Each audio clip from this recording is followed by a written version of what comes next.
Eh bien bonjour à tous, donc c'est le dernier rendez-vous de Doc en Stock pour nous à la Softcode et nous allons parler ce matin du coup avec l'assureur Reliance de plus jamais de Never Events au bloc, gérer les risques en chirurgie orthopédique.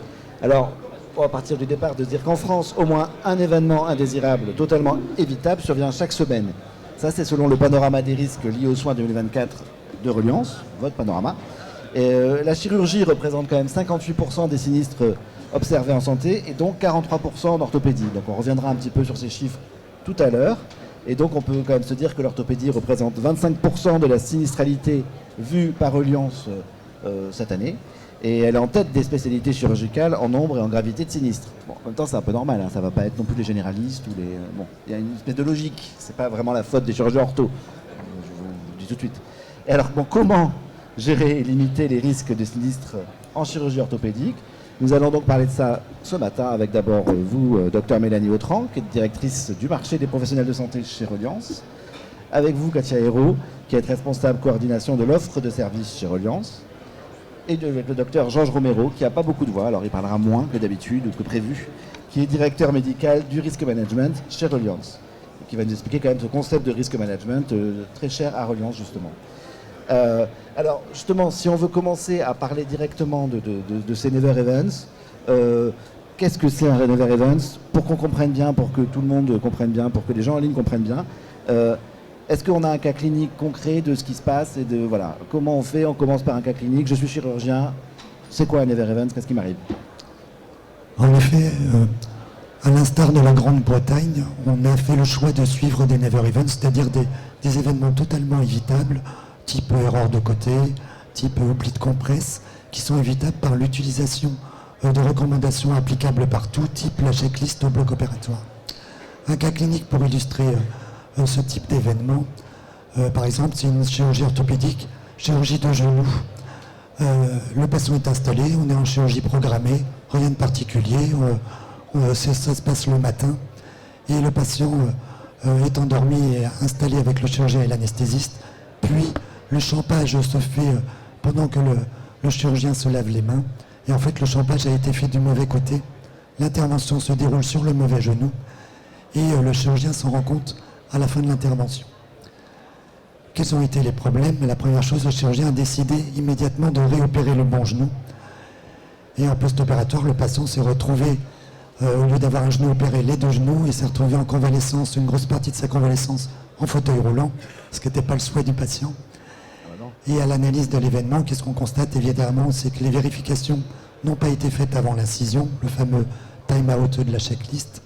Et en plus, deux autres facteurs favorisants ou aggravants, ça a été la prise de décision unilatérale chirurgicale d'opérer le bon genou, sans discussion, avec le reste de l'équipe ou un collègue. Et puis l'annonce de dommages derrière, qui a aggravé aussi la situation, puisque le chirurgien a annoncé au patient que globalement, c'était quand même pas mal qu'il se trompe de genou parce qu'il y avait quand même quelque chose à faire. Donc voilà pour tout à fait illustrer ce genre de cas de Never Events, donc d'événements qui ne doivent surtout pas arriver. Oui, parce que c'est ça, c'est les Never Events, on est vraiment sur j'oublie une compresse, je me trompe de patient, je me trompe de membre, je me trompe d'opération, enfin on est vraiment sur des événements, des vraies erreurs, on n'est pas sur de la complication, on n'est pas sur quelque chose qui survient par hasard. C'est quelque chose qu'on pourrait, avec plus de sérieux, entre guillemets, ou plus de vérification en tout cas, éviter et qui est évitable. Et donc du coup, justement, plus globalement, quels sont les chiffres de la sinistralité en chirurgie orthopédique? Est-ce qu'on a ces chiffres-là?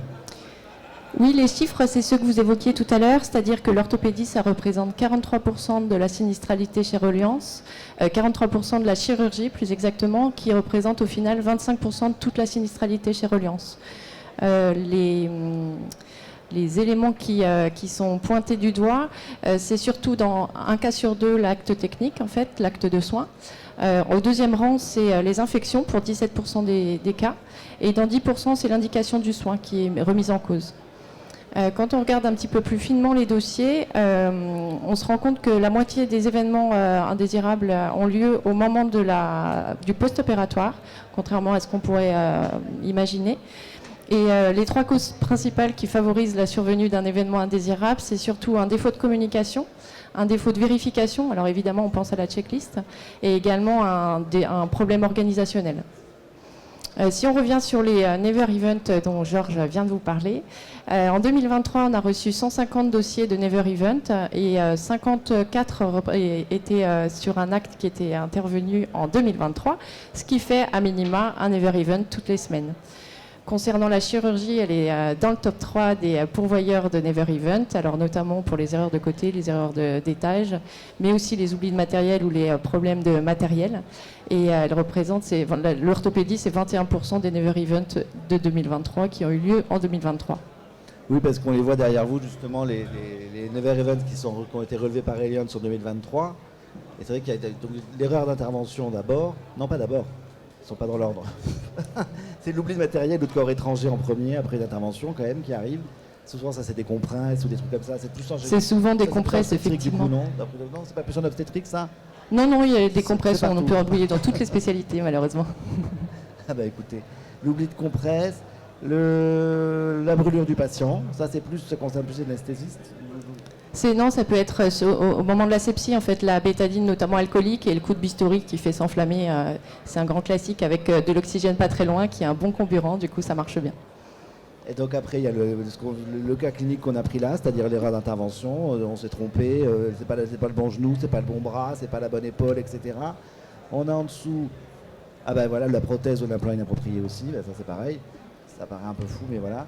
Et après, c'est les erreurs médicamenteuses et les erreurs de patient, carrément, on se trompe de pas patient. La bonne personne. Mais il y en a quand même eu 4 en 2023. C'est énorme. Ça, c'est quand même...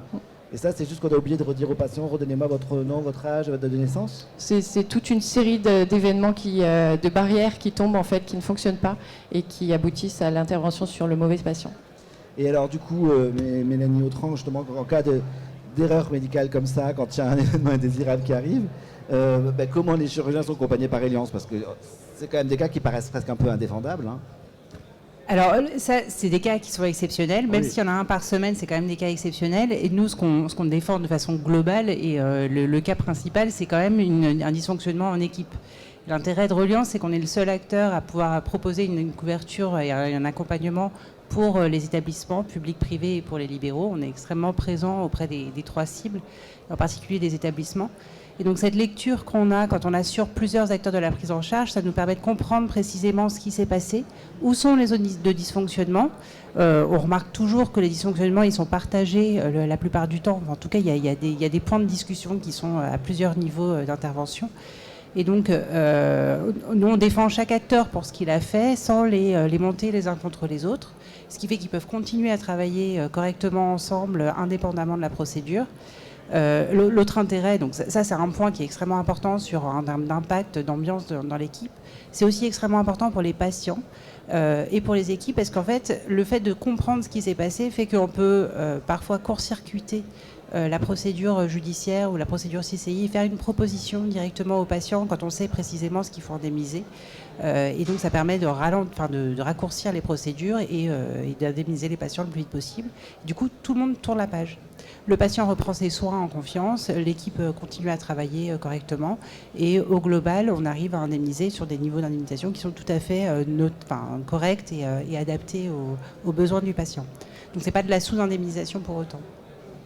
Et donc si on reprend le cas de notre fil rouge un peu, de se dire nous c'est un chirurgien qui s'est trompé de genou, par exemple, typiquement, est-ce que vous sauriez la suite de cette affaire-là? Le chirurgien, il ne se trompe pas tout seul de genou, en fait. Enfin, là, l'histoire particulière, c'est le patient qui est endormi. Peut-être qu'on n'a pas vérifié auprès du patient quel genou devait être opéré.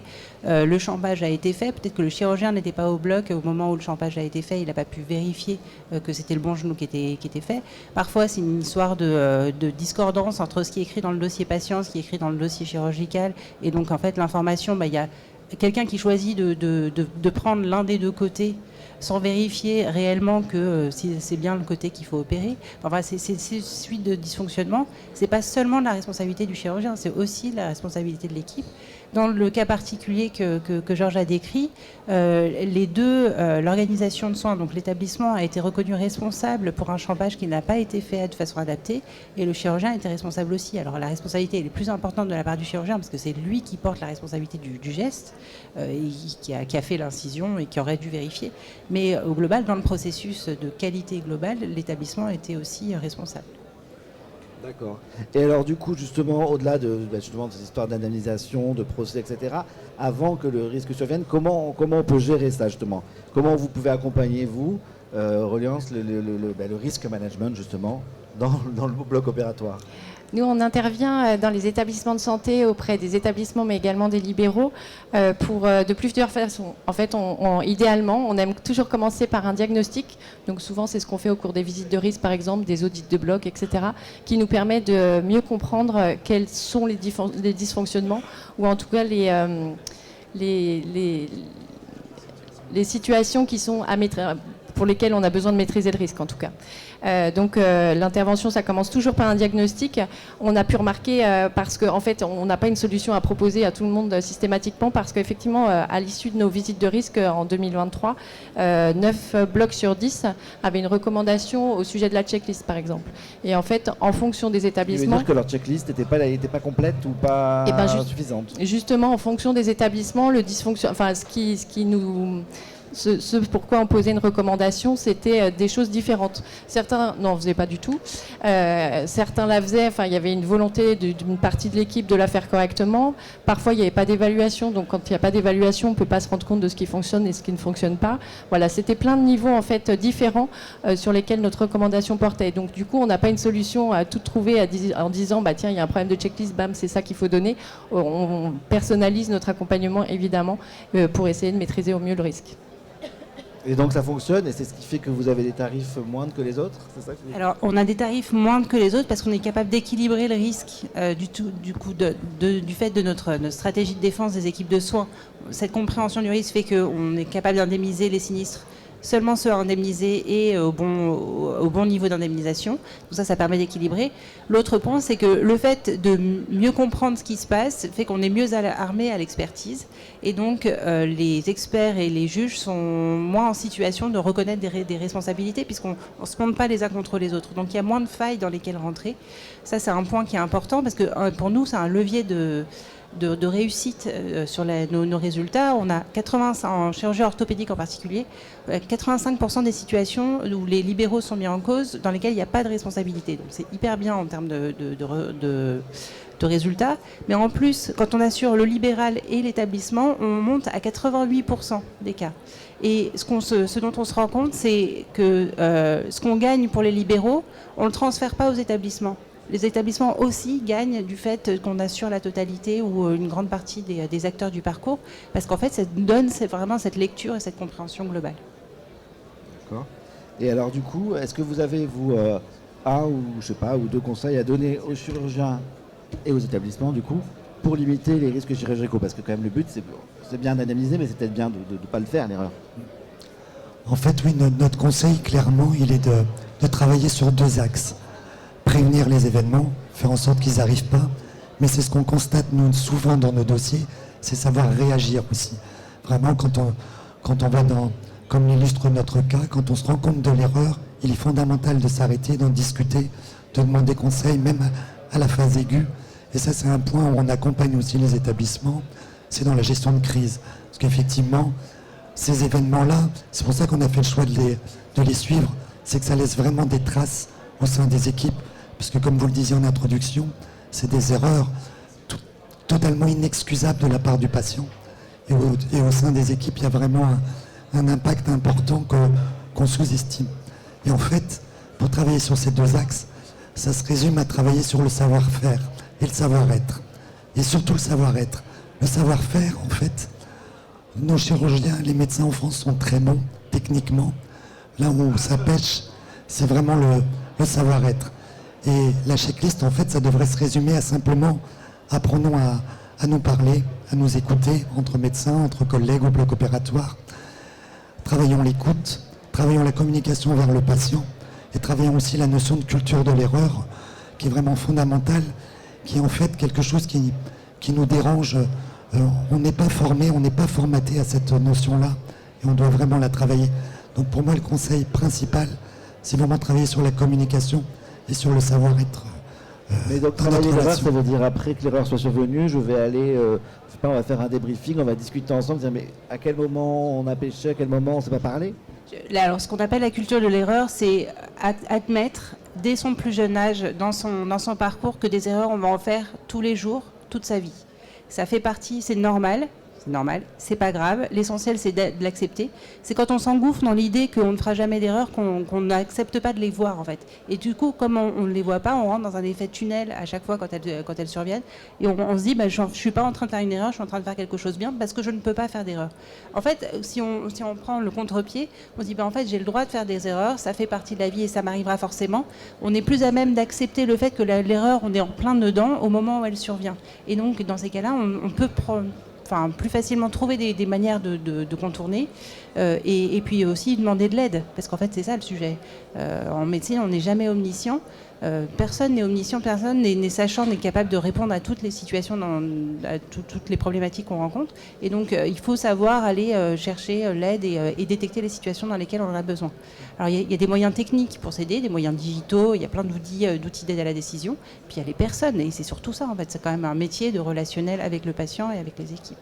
Donc c'était ça le but de votre panorama des risques que vous publiez, Reliance, c'était de mettre en avant ce risque de dire on a un Never Event relevé par Reliance, c'est même pas global, c'est vos chiffres à vous en tant qu'assureur, donc c'est même pas tous les médecins ni tous les chirurgiens, et c'est-à-dire nous on en a relevé un par semaine, donc si ça arrive aux autres, ça peut vous arriver à vous aussi, ne croyez pas qu'en fait c'est juste des gens négligents, des gens qui sont trop fatigués, etc. Ça peut arriver à n'importe qui, ça peut arriver à tous les médecins, à tous les chirurgiens. Et du coup, c'est de là qu'il faut bien se couvrir, quoi. C'est exactement ça. Ne pensez pas que parce que c'est rare, ça ne vous arrivera jamais.